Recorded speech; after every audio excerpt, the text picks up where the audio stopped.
საოცარ ქვეყანაში, რომელსაც ანბანეთი ქვია. ცხოვრობდნენ ანბანის აზობგერები. ნომერ მეორე საჯარო სკოლის პირველ კლასელებმა აიას დღესასწაულად აქციეს და ანბანის პირველი ასობგერები ჯადოსნურ სამყაროში ნინო მასწავლებლის დახმარებით ამოგზაურეს.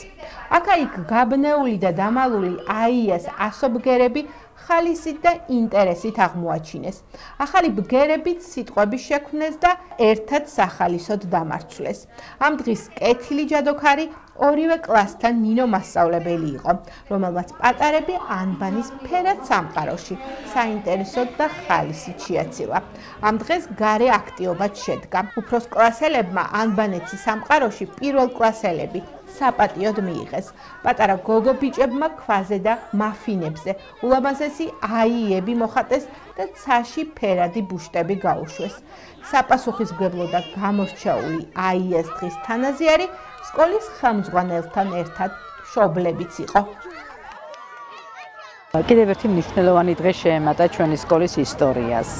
პირველ კლასელები აღნიშნავენ აიას გაკვეთილს. ჩვენ სკოლაში წელს 4 პარალელი ფუნქციონირებს პირველი კლასის. ამათგან 3-ში დღეს ჩატარდა აიას გაკვეთილი.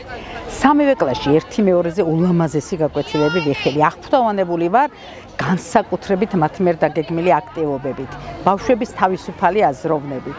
ვილოცავ ამ დღეს ნებისმიერი ბავშვის მშობელს, სკოლას, მათ პირველ მასწავლებლებს. აღფრთო არ შემიძლია არ გამოვხატო ჩემი განსაკუთრებული ამ დღევანდელი დღის მიმართ დამოკიდებულება ნინო ორლოვსკაიას მიმართ, იმიტომ რომ ძალიან დიდი შრომა გაწია, რომელსაც ვხედავთ რეალურად დღეს 2 კლასში ჩაატარა გაკვეთილი, ორივე კლასში განსხვავებული აქტივობებით, მისი გაგრძელება ორივე კლასის ერთობლივად მოხდა ჭადრების პარკში.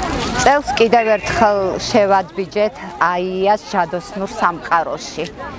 პირველი მესამე და პირველი მეოთხე კლასი წარმოგიდგენთ საოცარ და ძალიან ლამაზ ამბებს.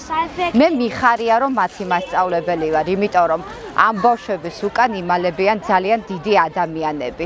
იმედი მაქვს რომ ჩვენი მომავალი წელი და კიდევ 4 წელი იქნება საოცრებებით და საინტერესო ამბებით სავსე.